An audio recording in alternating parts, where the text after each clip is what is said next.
बगावत फैलने लगी। 1857 का विद्रोह जब दिल्ली से अंग्रेजों को पैर खोल गए तो लगभग एक हफ्ते तक कोई विद्रोह नहीं हुआ। खबर फैलने में भी कुछ समय तो लगना ही था, लेकिन फिर तो विद्रोह का सिलसिला ही शुरू हो गया।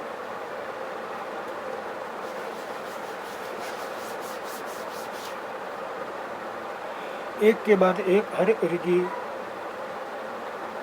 में विकसित सिपाहियों ने विद्रोह कर दिया और वे दिल्ली, कानपुर और लखनऊ जैसे मुख्य बिंदुओं पर दूसरी टुकड़ियों को साथ देने को निकल पड़े। उनकी देखा देखी कस्बों और गांवों में लोग भी बगावत के रास्ते पर चलने लगे। वे स्थानीय नेताओं, जमींदारों और मुखियाओं के पीछे संगठित हो गए। ये लोग अपनी सत्ता स्थापित करने और अंग्रेजों से लोहा लेने को तैयार थे। स्वर्गीय पेशवा बाजीराव के दत्तक पुत्र नाना साहेब कानपुर के पास रहते थे। उन्होंने सेना इकट्ठा की और ब्रिटिश सैनिकों को शहर से खदेड़ दिया। उन्होंने खुद को पेशवा घोषित कर दिया। उन्होंने ऐलान किया कि वह बहादुर शाह जफर के तहत गवर्नर है। लखनऊ की गद्दी से ही हटा दिए गए नवाब वाजिद अली शाह के बेटे वीर सिंह कद्र को नया नवाब घोषित कर दिया गया। वीर सिंह कद्र ने बहादुर शाह जफर को अपना बादशाह मान लिया। उनकी मां बेगम हैदरत महल ने अंग्रेजों के खिलाफ विद्रोह को बढ़ावा देने में तड़बड़ कर चली। झांसी में रानी लक्ष्मीबाई भी विद्रोही सिपाहियों के साथ जा मिली। उन्होंने नाना साहब के सेनापति तात्या टोपे के साथ मिलकर अंग्रेजों को भारी चुनौती दी। मध्य प्रदेश के मांडला क्षेत्र में राजगढ़ की रानी अवंती बाई लोधी ने 4000 सैनिकों की फौज तैयार की और अंग्रेजों के खिलाफ उनका नेतृत्व किया। विद्रोही टुकड़ियों के सामने अंग्रेजों की संख्या बहुत कम थी। बहुत सारे मोर्चे पर उनकी जबरदस्त हार हुई। इससे लोगों को यकीन हो गया कि अब अंग्रेजों का शासन खत्म हो चुका है। अब लोगों को विद्रोह में कूद पड़ने का गहरा आत्मविश्वास मिला। खासतौर से अवध के इलाके में चौतरफा बगावत की स्थिति थी। 6 अगस्त 1857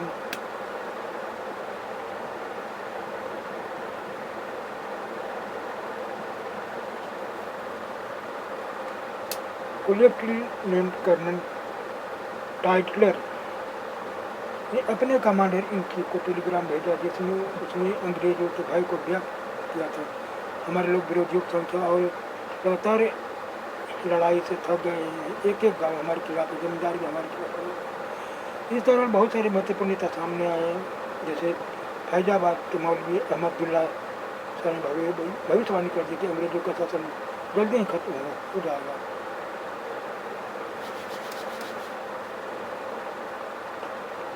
वो समझ चुके थे कि जनता क्या चाहती है। इसी आधार पर उन्होंने अपने समर्थकों की विशाल संख्या जुटा ली। अपने समर्थकों के साथ वे भी अंग्रेजों से लड़ने तो लखनऊ जा पहुंचे। दिल्ली में अंग्रेजों का सफाया करने के लिए बहुत सारे गाजी यानी धर्म योद्धा इकट्ठे हो गए थे।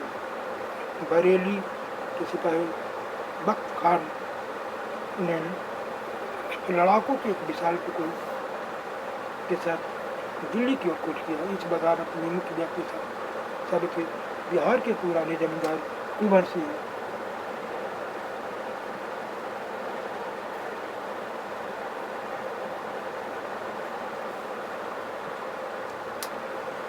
ने भी विद्रोही सिपाहियों का साथ दिया। महीनों तक अंग्रेजों से लड़ा रहे तमाम इलाकों के नेता और लड़ाके इस हिस्सा में इस युद्ध में हिस्सा ले रहे थे। कंपनी का पेटवार।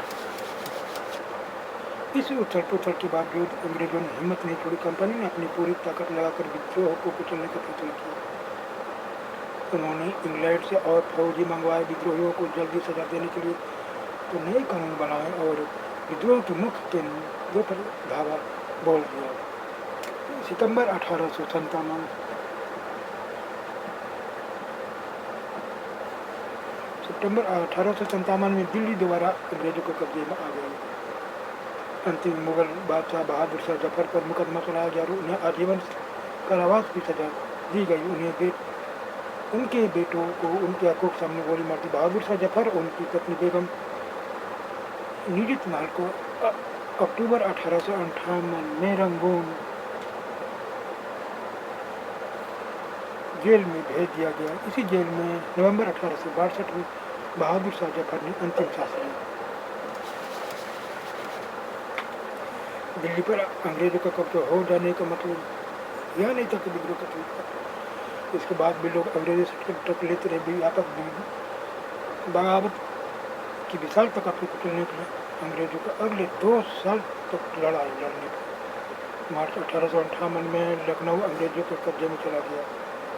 जून 1898 में रानी लक्ष्मीबाई की शिकस्त हुई और उन्हें मार दिया गया। दुर्भाग्यवश ऐसे ही रानी अवंती बाई लोधी के साथ हुआ।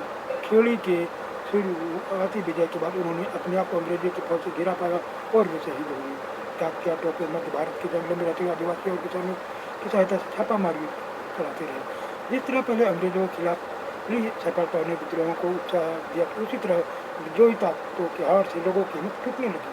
बहुत सारे लोगों ने विद्रोहियों का साथ छोड़ दिया। अंग्रेजों ने लोगों का विश्वास जीतने के लिए हर संभव प्रयास किया। उन्होंने वफादार भूस्वामियों के लिए इनामों का ऐलान कर दिया।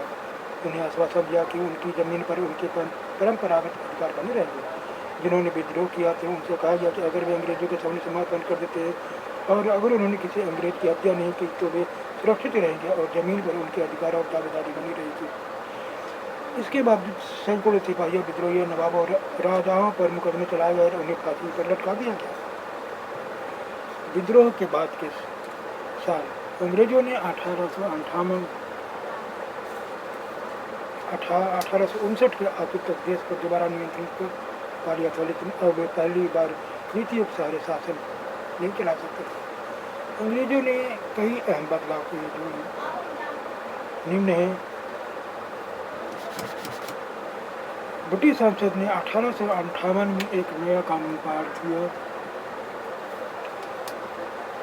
और ईस्ट इंडिया कंपनी के सारे अधिकार ब्रिटिश सरकार के हाथ में सौंप दिए गए ताकि भारतीय मामलों को ज़्यादा बेहतर ढंग से चलाया जा सके।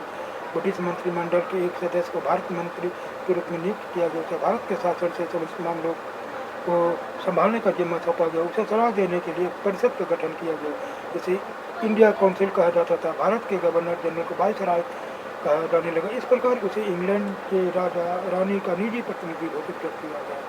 अंग्रेज सरकार ने भारत के शासन की जिम्मेदारी सीधे अपने हाथ में ले ली। देश के सभी शासकों को भरोसा दिया गया कि भविष्य में कभी भी उनके भूत क्षेत्र पर कब्जा तो नहीं किया जाएगा।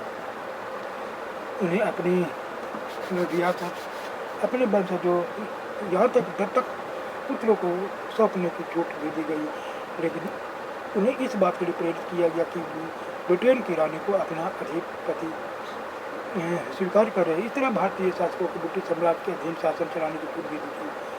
सेनाएं भारतीय सिपाहियों का अनुपात कम करने और यूरोपीय सिपाहियों की संख्या बढ़ाने का फैसला लिया गया। यह भी तय किया गया कि अवध, बिहार, मध्य भारत और दक्षिण भारत से सिपाहियों की भर्ती करने के बजाय गोरखा, सिखों और पठानों में से ज़्यादा सिपाही भर्ती किए जाएंगे। तो मुसलमानों की जमीन और संपत्ति बड़े पैमाने पर जब्त की गई। उन्हें संदेह और शत्रुता के भाव से देखा जाने लगा। अंग्रेजों को लगता था कि यह विद्रोह उन्होंने ही खड़ा किया था। अंग्रेजों ने फैसला किया कि वे भारत के लोगों के धर्म और राजनीतिक रीति रिवाज का सम्मान करेंगे। भूस्वामियों और जमींदारों की रक्षा करने तथा जमीन पर उनके अधिकारों का स्थायित्व देने के लिए नीतियाँ बनाई गई। इस प्रकार 1857 के बाद इतिहास का नया चरण शुरू हुआ।